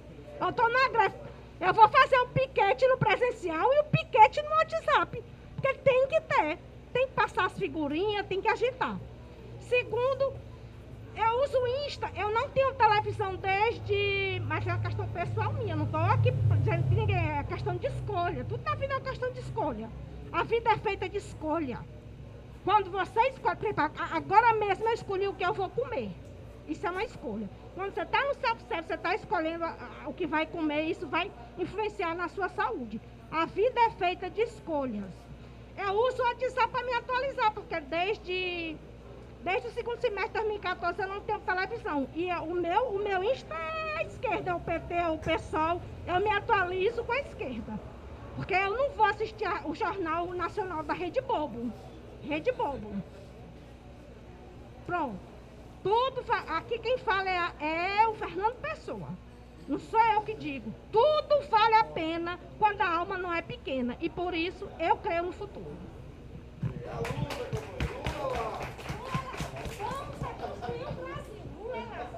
Então vamos voltar aqui para a mesa para a gente finalizar, né? Então bora.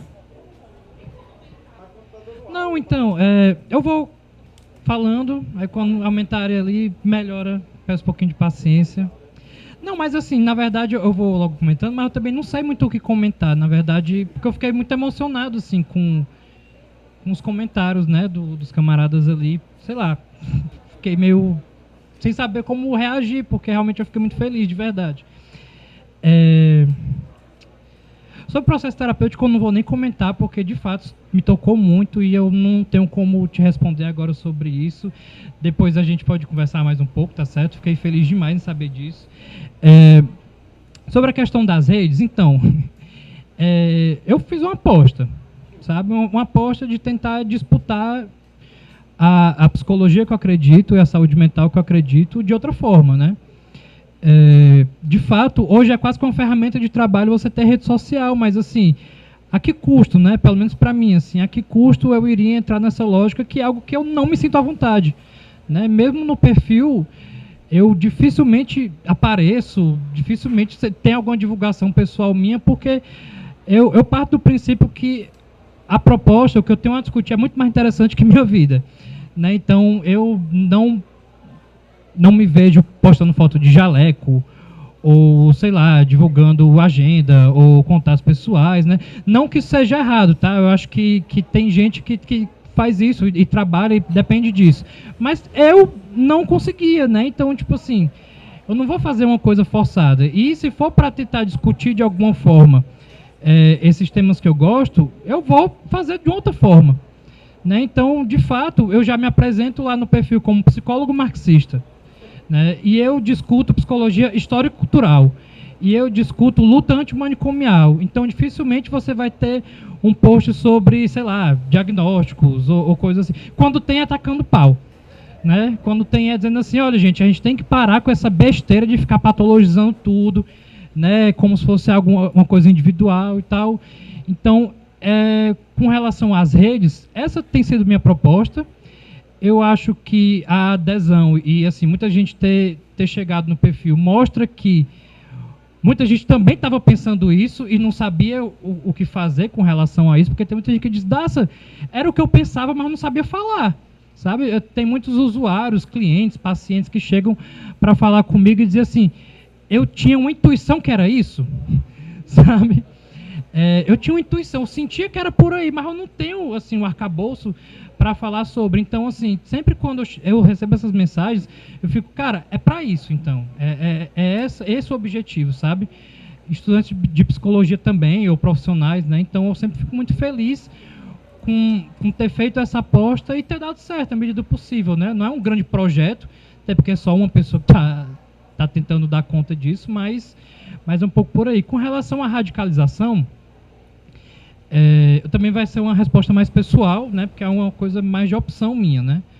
Quando eu comecei o projeto, foi algo no sentido de politizar a saúde mental e mostrar para a esquerda que a saúde mental é uma pauta importante, né? Historicamente, a esquerda sempre foi alinhada a esquerda sempre foi aliada com a saúde mental, assim, de lutar pelas pautas da saúde mental. A gente não pode esquecer, inclusive, que a Lei 10.216, da reforma psiquiátrica, foi do Paulo Delgado, que era do PT, né? Então, tem essa aproximação histórica. Mas, com o passar dos anos, com uma certa institucionalização da política, uma institucionalização da saúde mental, houve justamente o que você falou, a crise da praxis. Que o movimento antimanicomial acreditou que tendo uma lei, que tendo uma portaria, ia estar garantido a reforma psiquiátrica no Brasil. E a gente viu que tanto não é verdade que a gente perdeu tudo em uma canetada. No começo do governo Bolsonaro, quase 100 portarias da saúde mental iam, né, assim, acabar. Então era toda a reforma psiquiátrica brasileira. E voltando, inclusive a gente tem uma lei cearense que proíbe hospital psiquiátrico no estado e está tendo uma construção de hospital psiquiátrico lá no Crato. Então, assim, o que é que a legalidade nos garante? Não. Eu ia chegar lá. Não garante nada. Tanto é que essa crise está tão profunda que até pouco tempo atrás, inclusive eu escrevi para a Jacob, né, um texto recente por uma esquerda antimanicomial.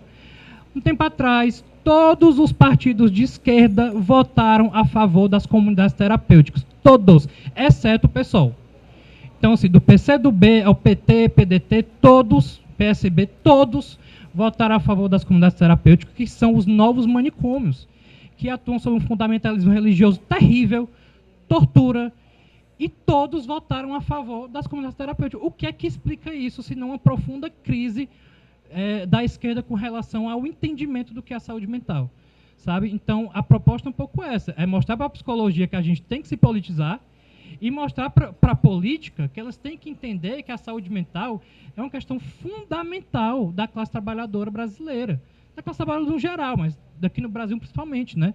Porque depende, em sua maior parte, do SUS e das políticas públicas, né? Então, quando eu penso em radicalidade, eu penso exatamente isso. Mostrar, tentar ler de novo a Carta de Bauru. Gente, quando você estiver com dúvida no que fazer, leia a Carta de Bauru. Pronto, lá vai ter a resposta. E aí você, alinhando-se com aquilo, você vai entender no campo da praxis o que é que você tem que fazer. Então, eu acho que é por aí que a gente tem que se radicalizar mais uma vez.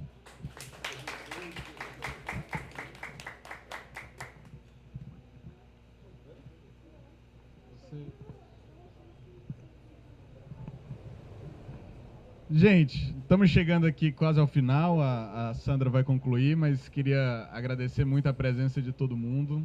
Assim, ressaltar a importância de a gente estar fazendo isso presencialmente também, é um encontro e um reencontro. O livro tá para vender, tanto o Realismo Capitalista, que foi recentemente ele esgotou, foi feita uma nova reimpressão, é o livro que está mais vendendo na autonomia literária hoje em dia. E tem um novo livro do Fischer também, tá? Que é o Fantasmas da Minha Vida, que está para vender aqui também, está à disposição na Lamarca. É um livro um pouco diferente, porque ele é muito falando de música, de filme. A maioria das coisas que ele fala, eu não sei do que ele está falando. Tem uma coisa bem britânica também, mas é um Fischer muito na pegada do blog, né? Então, quem gosta de cultura pop, também eu recomendo bastante essa... E no começo do livro tem um diagnóstico sobre o cancelamento do futuro, que acaba aparecendo no pós-fácil. Então, quem leu o meu pós-fácil falou, o que significa cancelamento do futuro? Dá uma olhada no... Tchau. No primeiro capítulo do Fantasmas da Minha Vida, que ele explica bem, certo?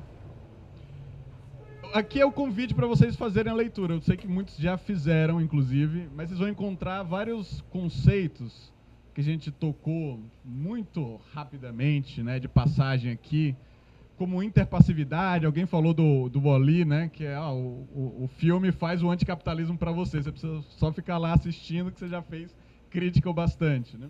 Então tem várias discussões com ilustrações da cultura pop sobre como funciona a interpassividade. Tem um conceito muito interessante chamado impotência reflexiva, né? Que é quando você sabe que não é capaz de fazer nada, mas na verdade esse conhecimento não é uma mera representação da realidade, mas é também tem a estrutura de uma profecia autorrealizável, né? Porque na medida em que você acredita que não é capaz de fazer nada, você efetivamente não é capaz de fazer nada, reforçando a sua própria crença de que você não é capaz de fazer nada, né?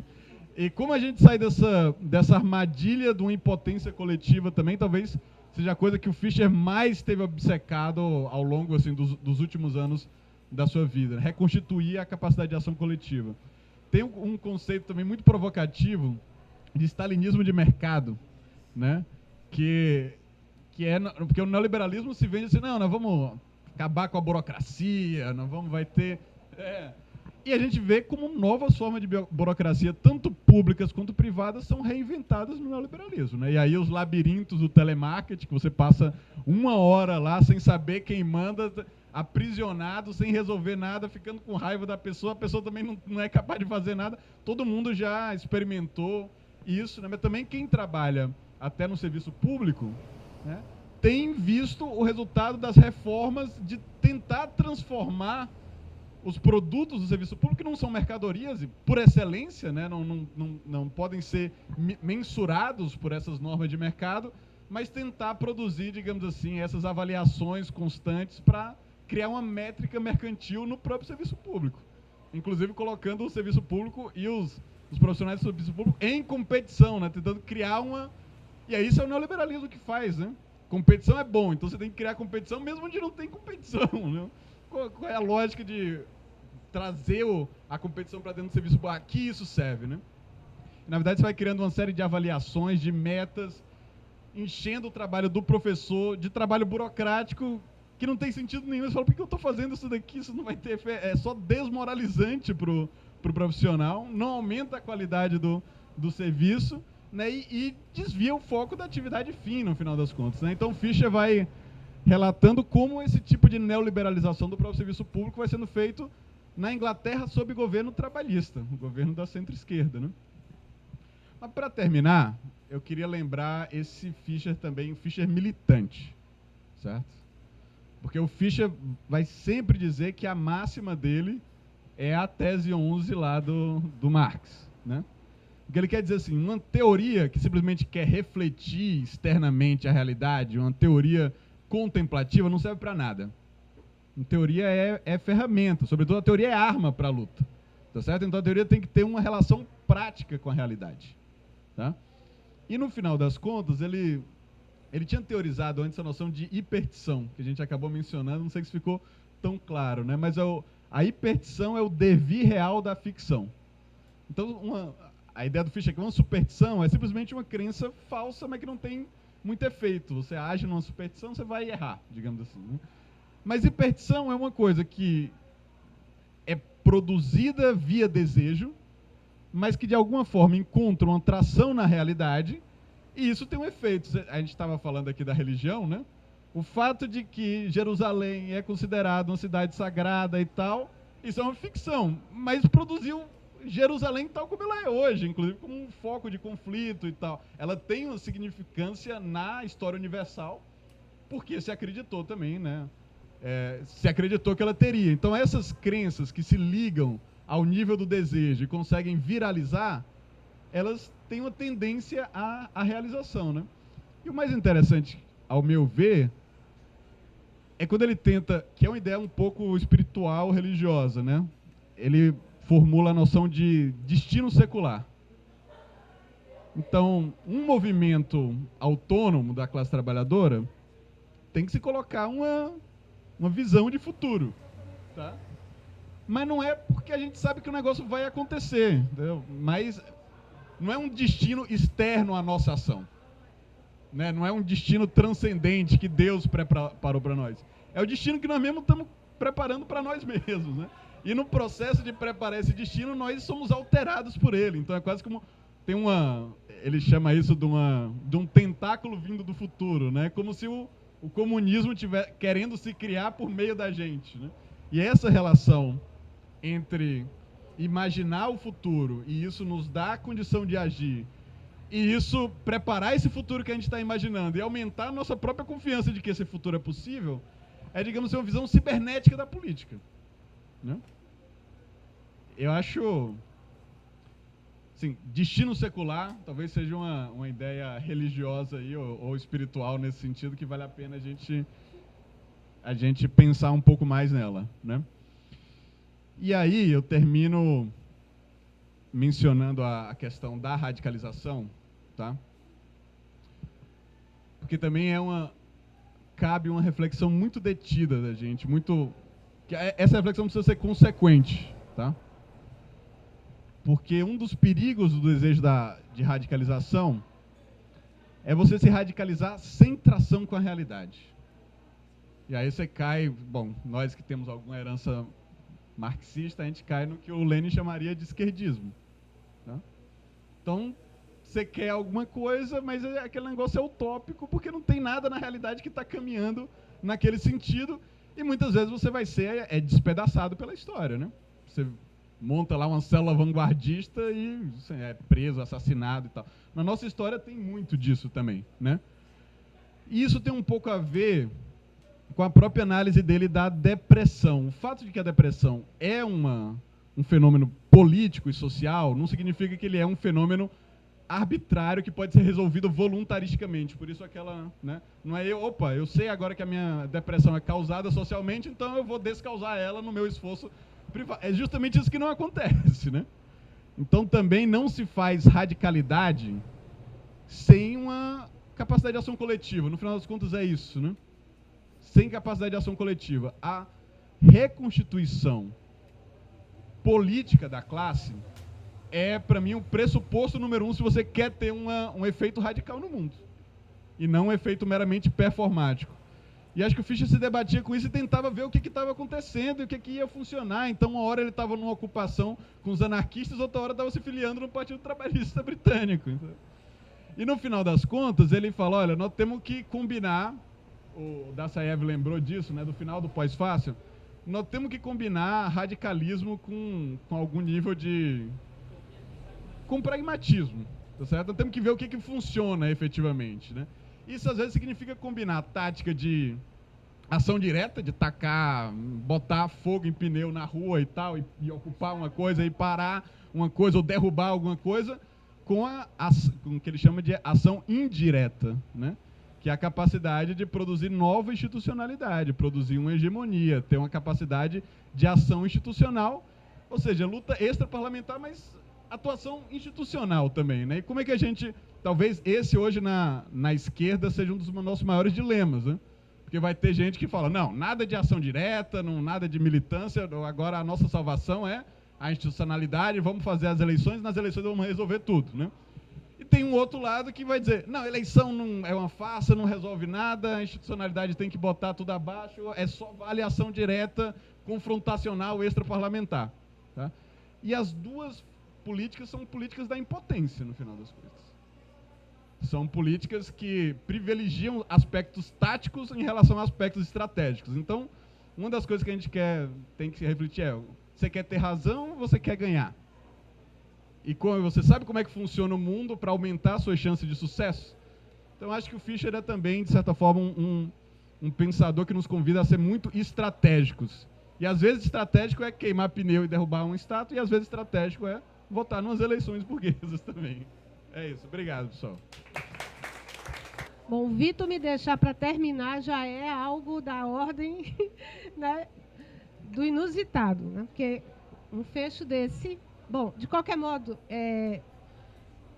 o Dacia disse que não queria aparecer como... Mas com o passar do tempo, quando a gente é entrelaçado pela política, e ele trata disso, a gente sabe que o pessoal é político. E é impessoal também, né? Na medida em que ele se torna autoconsciente. Como professora, eu lembro de fraudar os procedimentos, né? Fraudar em que... Como foi que eu me lembrei disso? Eu descobri um texto meu, nas minhas coisas, escrito para os coordenadores. É um libelo de liberdade, assim, um negócio que nunca foi enviado, evidentemente. Talvez eu até um dia publique. Porque eu costumava ser, quem é professor aqui sabe, as pendências, né? Para fechar o semestre, fechar isso, tem as pendências. Eu era sempre a rainha das pendências, né? Terminava o semestre, lá vem o coordenador, olha, quando eu entro na sala, já olha,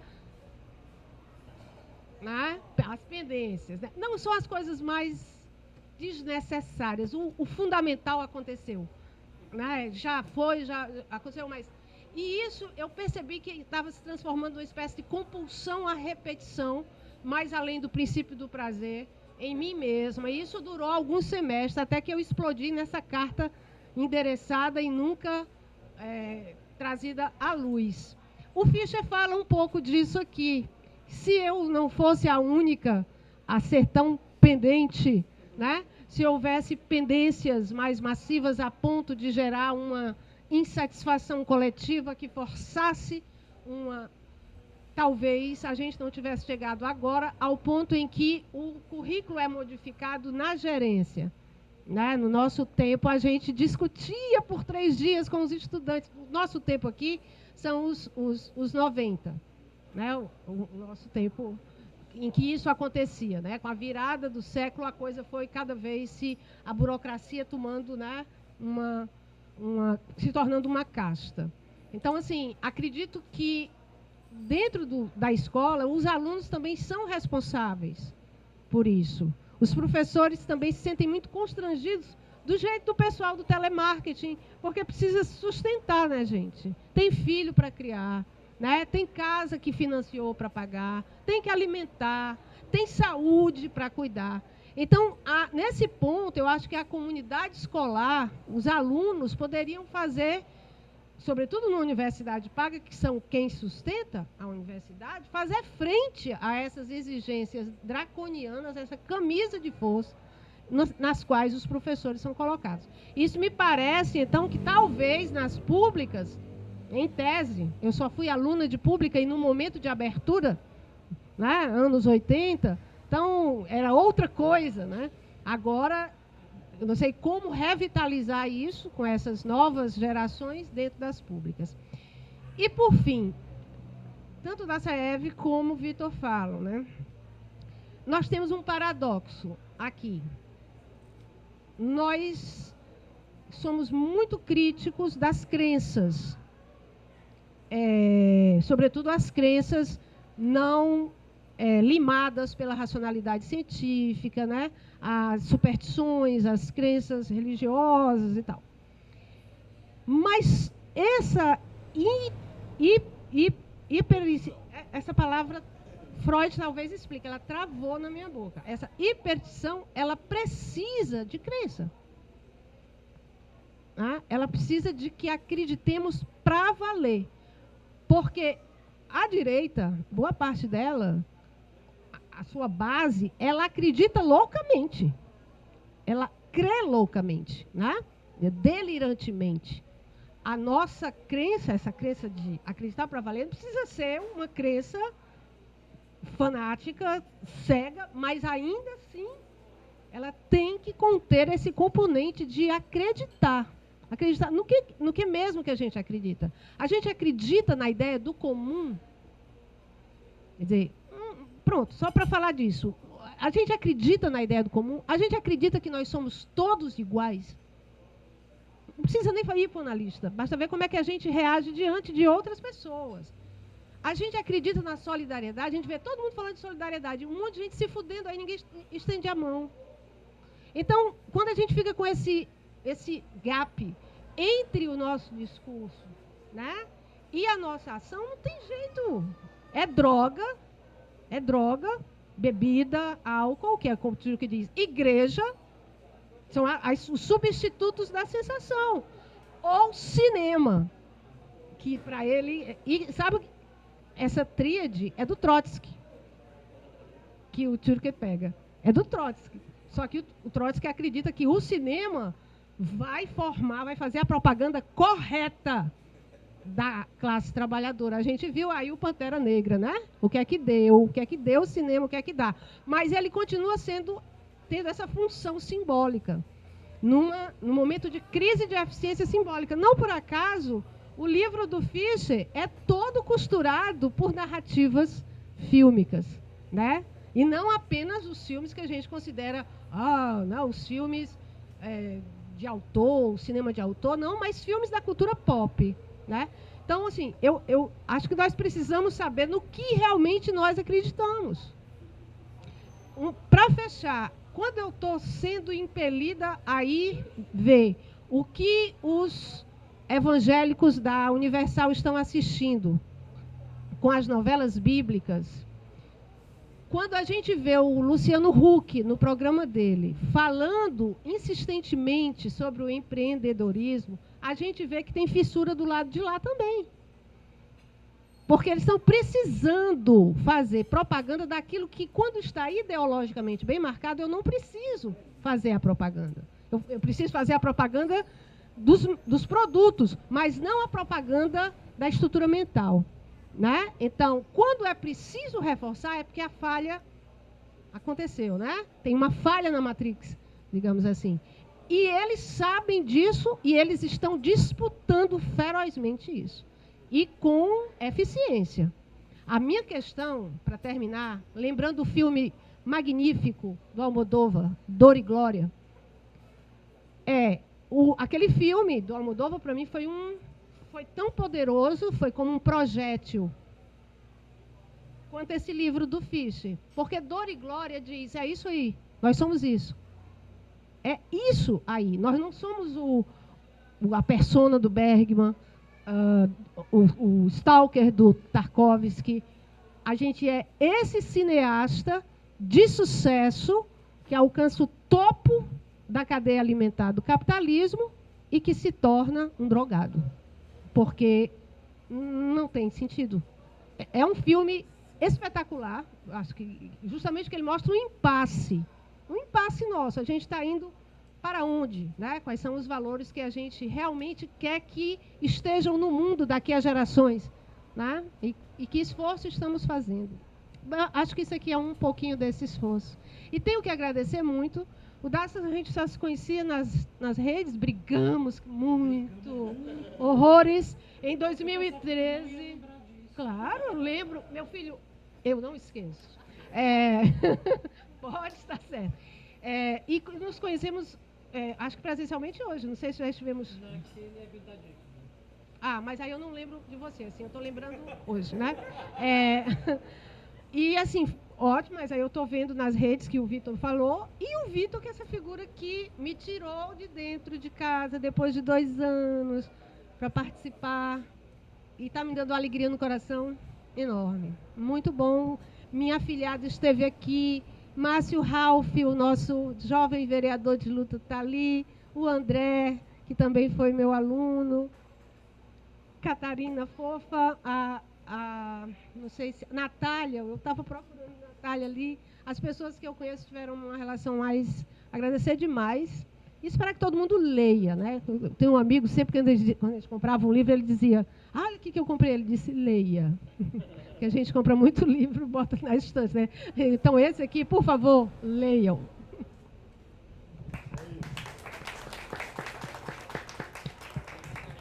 Gente, muito obrigado. O livro tá para vender aí, tanto o Realismo Capitalista quanto o novo, Fantasmas da Minha Vida. Tem para a Jacobin para vender aqui na Lamarca também.